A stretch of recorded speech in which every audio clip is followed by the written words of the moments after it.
ప్రపంచంలో ప్రతి దేశస్తుల నుంచి, ప్రతి జాతి నుంచి, ప్రతి ప్రాంతం నుంచి మనం కొన్ని విషయాలు తెలుసుకుంటూ ఉండాలి.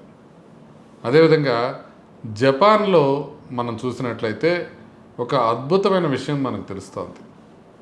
జపాన్ మొత్తం పాపులేషన్లో కేవలం 3.6% మంది మాత్రమే బరువు ఎక్కువగా ఉన్నవాళ్ళు కనిపిస్తారు. అంటే 100కి సుమారుగా 96 నుంచి 97% మందికి ఏ విధమైన ఓవర్ వెయిట్ సమస్య ఉండదు. అంత జాగ్రత్తగా జపానీలు మెయింటైన్ చేయడానికి హెల్త్ని కారణం ఏంటి అనే విషయాన్ని పరిశోధిస్తే మనకి కొన్ని విషయాలు తెలుస్తాయి. మొట్టమొదటిది ఏంటంటే వాళ్ళు ఆహారం తీసుకోవడంలో చాలా జాగ్రత్తలు పాటిస్తారు. అంటే మనం తీసుకునే ఆహారం కన్నా, వెస్ట్రన్ ఫుడ్ తీసుకునే ఆహారం కన్నా సుమారుగా డైలీ 500 క్యాలరీస్ తక్కువ తీసుకుంటారు. అంటే మనం తీసుకునే క్యాలరీస్కి 500 క్యాలరీస్ ప్రతిరోజు తక్కువ తీసుకుంటున్నారు. అది చాలా ప్రధానంగా వాళ్ళు సన్నగా ఉండటానికి తోడ్పడుతుంది. మీరు జపనీస్కి సంబంధించిన టీవీ సీరియల్స్ చూడండి, జపనీస్కి సంబంధించిన సినిమాలు చూడండి, వీటన్నిటిలో మీకు ఏ క్యారెక్టర్కి కూడా పొట్టలనేది కనపడదు.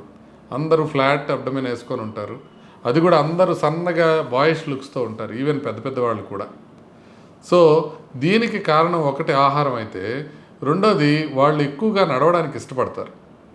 అంటే సిటీస్లో ఉన్న వాళ్ళు, వాళ్ళ దగ్గర ఎన్ని కార్లు ఉన్నా సరే వాళ్ళు కొద్దిగా నడిచి మెట్రోకి వెళ్ళి మెట్రోలోంచి వేరే గమ్యానికి చేరుకోవడానికి ఇష్టపడతారు. అందువలన వాళ్ళు ఎక్కువగా నడవటం వలన కూడా వాళ్ళకి ఒబేసిటీ రేట్స్ చాలా తక్కువగా ఉంటాయి. కంపారిజన్లో మనం చూడాలి అని అంటే అమెరికాలో 32% మంది బరువు ఎక్కువ ఉన్న వాళ్ళు ఉంటారు. జపాన్లో 3.6% ఉంటే అమెరికాలో 32% మంది ఉంటారు. అదే ఇండియాలో యావరేజ్న 25% వరకు ఒబేస్ ఉన్నవాళ్ళు ఉంటారు. ఇది ఇండియాలో ఇంకా ఇంకా ఎక్కువైపోతుంది. జంక్ ఫుడ్ అందరికీ అందుబాటులో ఉండటం, ఎవరికి ఎక్సర్సైజ్ చేసే అలవాట్లు తగ్గిపోవడం, ఎక్కువగా కూర్చొని పనిచేసే ఇదే ఉండటం, మానసిక ఒత్తిడి అధికంగా ఉండడంతో ఆ మానసిక ఒత్తిడిని తట్టుకోవడానికి ఇమోషనల్ ఈటింగ్ అనేది చేయటం, ఇలాంటి ప్రాబ్లమ్స్ వలన మనకి ఇండియాలో బరువు సమస్య అధికమైపోతుంది. బరువు ఎక్కువగా ఉంటే మనకి గుండె జబ్బులు రావడం, బీపీ పెరగటం, షుగర్ పెరగటం, ఇట్లాంటి అనేక సమస్యలు వచ్చే అవకాశం ఉంటుంది. మనం అన్ని దేశాల నుంచి కొంత కొంత నేర్చుకోవాల్సిన విధంగా జపాన్ నుంచి మనం నేర్చుకోవాల్సింది ఏంటంటే ఆరోగ్యంగా ఉండటం ఎలాగనేది మనం నేర్చుకోవాలి. జపాన్లో ప్రపంచంలో అన్ని దేశాల కన్నా కూడా శతాధిక వృద్ధులు ఎక్కువగా కనపడతారు. అంటే 100 ఏళ్ళు దాటి బతికే వాళ్ళు చాలామంది జపాన్లో కనపడుతూ ఉంటారు.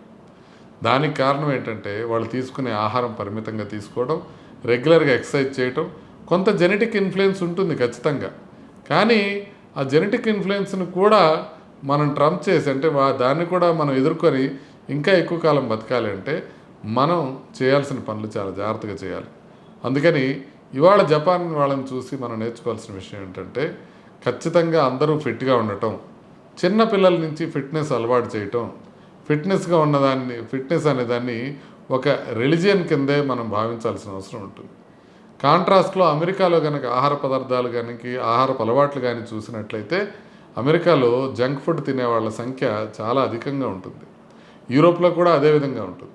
అందుకనే లావు ఎక్కువ అవడం, అందుకే వాళ్ళకి గుండె జబ్బులు కానివ్వండి, స్ట్రోక్స్ కానివ్వండి, ఇవన్నీ అధికంగా ఉండడం జరుగుతుంది.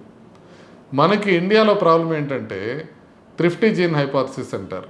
ముందు మనం చాలా కాలం బట్టి తిన్నదంతా బాడీలో స్టోర్ చేసుకోవడానికి మన జీన్స్ అలవాటు పడిపోయినాయి.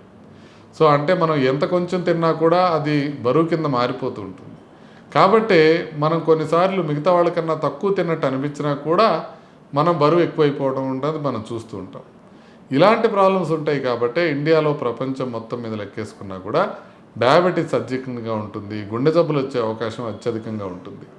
కాబట్టి జపాన్ వాళ్ళ దగ్గర నుంచి మనం ఒక్క చిన్న విషయాన్ని నేర్చుకోవడం, ఎక్కువ నడవటం, తక్కువగా ఆహారం తీసుకోవడం, పరిమితమైన ఆహారం, బాగా వ్యాయామం, ఇవి రెండు కనుక మనం నేర్చుకున్నట్లయితే మన జీవితానికి, దేశ అభివృద్ధికి ఎంతో ఉపయోగంగా ఉంటుంది.